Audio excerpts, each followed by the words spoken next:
गरीब बेटी की जादुई रोटी। रजनी, और कितनी देर लगाएगी? तेरे बापू कब से बैठे हैं, अब ले आ खाना। बस लाई माँ।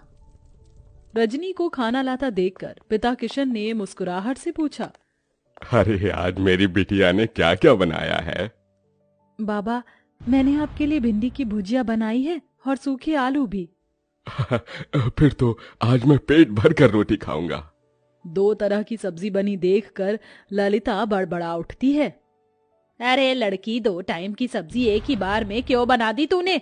एक तो ऐसी तेरे बाबा की कमाई धमाई नहीं है और महंगाई इतनी है। जाने दो ललिता, अब तो बना दिया बिटिया ने।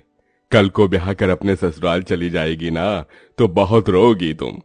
अब गुस्सा थूक दो और बिटिया के हाथों का खाओ। ये लो। किशन जैसे ही खाने का निवाला ललिता को खिलाता है, ललिता का मुंह चढ़ जाता है। आथू!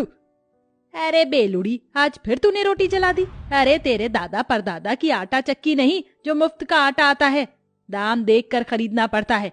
रोज रोज जली रोटी बनाती है। यही हाल रहा तो पता नहीं ससुराल जाएगी तो कैसे बरसेगी।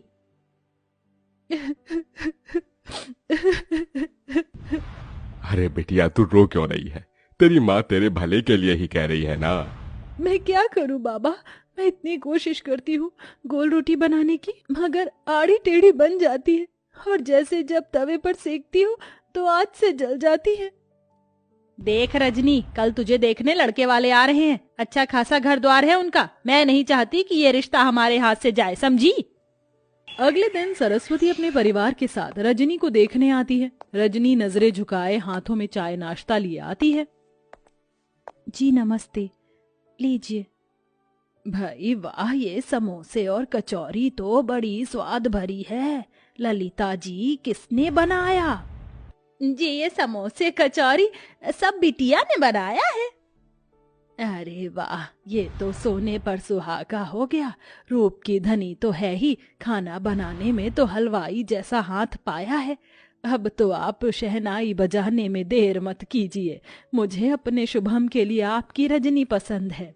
लड़के वालों के जाते ही किशन ने कहा, क्या जरूरत थी भाग्यवान उनको झूठ बोलने की, और इससे तो एक रोटी तक नहीं बनती। अगर सच बोल देती ना तो वो लोग रिश्ता तोड़कर चले जाते, और इस तरह से इसका रिश्ता कहीं नहीं लगेगा। सारी जिंदगी कुंवारी बैठी रहेगी। अगर तुम्हारे पास लाखों का दहेज देने को हो तो ढूंढ लो नौकर चाकर वाला घर। अरे शादी के बाद ससुराल जाएगी तो धीरे धीरे सीख जाएगी। थोड़े दिन में रजनी ब्याह कर ससुराल आती है, जहाँ जेठानी चंद्रलेखा हुक्म चलाते हुए बोली, देवरानी जी, तुम पहली रसोई में मटर पनीर की सब्जी, छोले और मीठे में खीर बनाना, और पूरी की जगह पर रोटी बनाना। वो क्या है ना, हम सब रोटी खाने के शौकीन हैं। ये सुनकर गरीब रजनी दुविधा में आ जाती है और जैसे तैसे पहली रसोई की रीत निभाकर सबको परोसती है। रोटी का जला हाल देखकर सरस्वती ने कहा, रजनी बहू, ये कैसी जली पकी रोटी बनाई है? भट्टी में सेक कर लाई है क्या? वही तो माँ जी, ऐसी कोयले से काली रोटी तो कुत्ता भी ना खाए। अरे मैं तो गरीब घर की ये देख कर उठा लाई थी कि गरीब की बेटी को सुखी घर परिवार मिल जाएगा। जा चंद्रलेखा बहू, तू रोटी बना ला, क्योंकि इस गरीब की बेटी की तो बस की नहीं है एक रोटी भी बनाना। और तू मेरी गरीब बहू, जा जाकर इस रोटी को बाहर फेंक दे। सास से जली कटी सुनकर रजनी रोटी लेकर बाहर चली आई। मैं इस रोटी को फेंकूंगी नहीं, क्योंकि अन्न की बर्बादी होगी। किसी जरूरतमंद को दे देती हूँ। तभी एक उम्रदार बुढ़िया उसके पास चलकर आई। बेटी, रोटी खिला दो, बहुत भूखी हूँ। ये लो अम्मा, क्षमा करना, रोटी जरा जली हुई है और मेरे पास कोई सब्जी भी नहीं। मेरी पोटली में गुड़ है, उससे खा लूंगी। बुढ़िया हबड़ हबड़ कर रोटी खाने लगती है। तभी रजनी का परेशान चेहरा देखकर वो पूछती है, बेटिया, तुम परेशान क्यों हो? अम्मा, मेरी लाख कोशिश करने के बाद भी मुझसे गोल और अच्छी रोटी नहीं बनती। मेरी जेठानी अच्छा खाना बनाती है, इसलिए रसोई पर एक अकेली उनका अधिकार जमा है। मेरी सास ने मुझे बहुत ताने दिए। तत्पश्चात बुढ़िया पोटली में से एक तवा उसे देकर बोली, ये लो बेटी, ये जादुई तवा है। इससे अब तुम्हारी सारी परेशानी टल जाएगी। इस तवे पर बनने वाली रोटी जादुई रोटी होगी। धन्यवाद अम्मा। रजनी बुढ़िया का दिया हुआ जादुई तवा घर लेकर आई और अपनी सास से निडर होकर कहा, माँ जी, रात की रसोई मैं पकाऊंगी। इस बार कोई भूल चूक नहीं होगी, वादा करती हूँ। लगता है सवेरे की बेइज्जती से मेरी गरीब देवरानी का मन नहीं भरा, जो फिर जली कच्ची रोटी बनाकर नाक कटवाना चाहती हैं। देवरानी जी को एक मौका दे दीजिए माँ जी। ठीक है, मगर इस बार की रोटी भी तूने जली बुरी बनाई तो मैं तुझे कतई माफ नहीं करूंगी, मेरी गरीब बहू। रजनी रसोई में लग जाती है। सब्जी तो बन गई, अब फटाफट से रोटी बनाती हूँ। रजनी जैसे ही चूल्हे पर तवा चढ़ाती, वह खरे सोने के समान चमचमाने लगता है। वह टेढ़ी मेढ़ी रोटी बेलकर तवे पर जैसे ही डालती है, रोटी जादू से एकदम गोल आकार की बन जाती है। अरे वाह, पहली बार मेरी रोटी एकदम गोल और प्यारी बनी है। मेरी जादुई रोटी, मैं चाहती हूँ कि तुम एकदम फूली बन जाओ। गरीब रजनी के कहते जादुई रोटी फूल कर गोल मटोल हो जाती है। वह सभी को रोटी परोसती है, जिसे खाकर सब दिल खोल कर तारीफ करते हैं। वाह रजनी बहू, तुम्हारी बनाई रोटी में अमृत जैसी मिठास भरी है। सचमुच रजनी, बिना सब्जी के भी रोटी बड़ी स्वाद लग रही है। सच में रजनी बहू, तेरे हाथ की रोटी खाकर तो जी ही नहीं भर रहा। जाने क्या जादूगरी भरी है तेरी इस रोटी में। धन्यवाद माँ जी। रजनी की तरफदारी सुनकर चंद्रलेखा भीतर ही भीतर जल भून रही थी।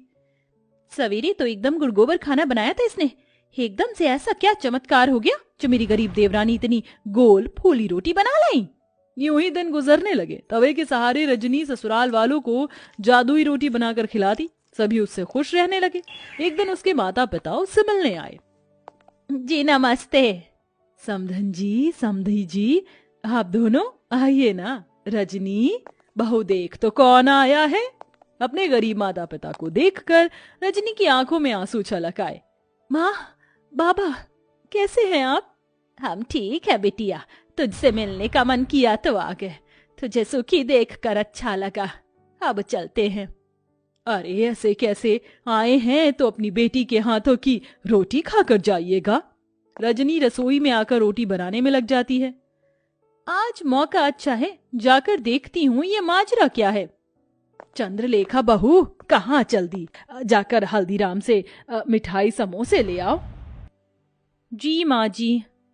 इस गरीब देवरानी की किस्मत इतनी अच्छी है, आज भी बच गई। रजनी फट से अम्मा का दिया हुआ जादुई तवा चढ़ाती है। वह चमचमा उठता है। रजनी बेली हुई रोटी तवे पर डालकर कहती है, ऐ मेरी जादुई रोटी, खूब फूलो फलो। ये कहते ही चमत्कार से जादुई रोटी तवे पर फुदक फुदक कर फूल जाती है। तभी माँ ललिता रसोई में आ जाती है। माँ, तुमने मेरी जान निकाल दी। अरे वाह रजनी, तू तो बड़ी अच्छी रोटी बनाने लगी। तभी जादुई रोटी खुद पर इतराई और कहा, वो तो बनी ही थी, हम जादुई रोटी जो है।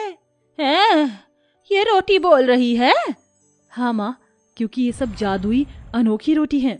रजनी अपनी माँ को बूढ़ी अम्मा के बारे में सब बताती है, जिसे रसोई के बाहर कान लगाए खड़ी उसकी जेठानी चंद्रलेखा सुन लेती है। अच्छा जी, मेरी गरीब देवरानी की बनाई रोटी जादुई है।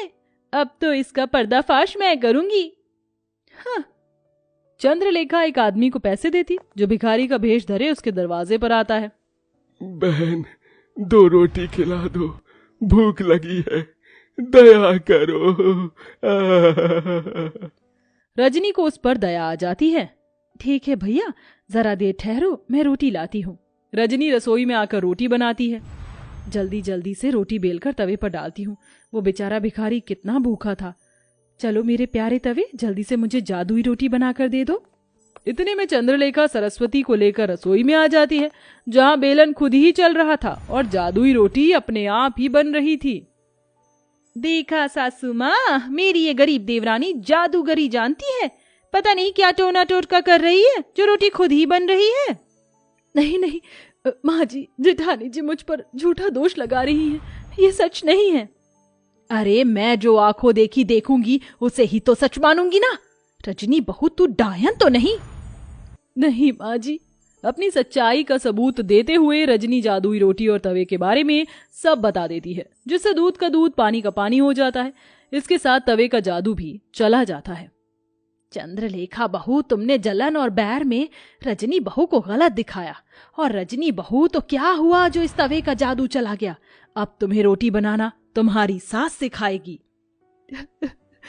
माँ जी, रजनी रोते हुए अपनी सास के गले लग जाती है और बड़े चाव से न केवल रोटी बनाना बल्कि सब कुछ बनाना सीख लेती है।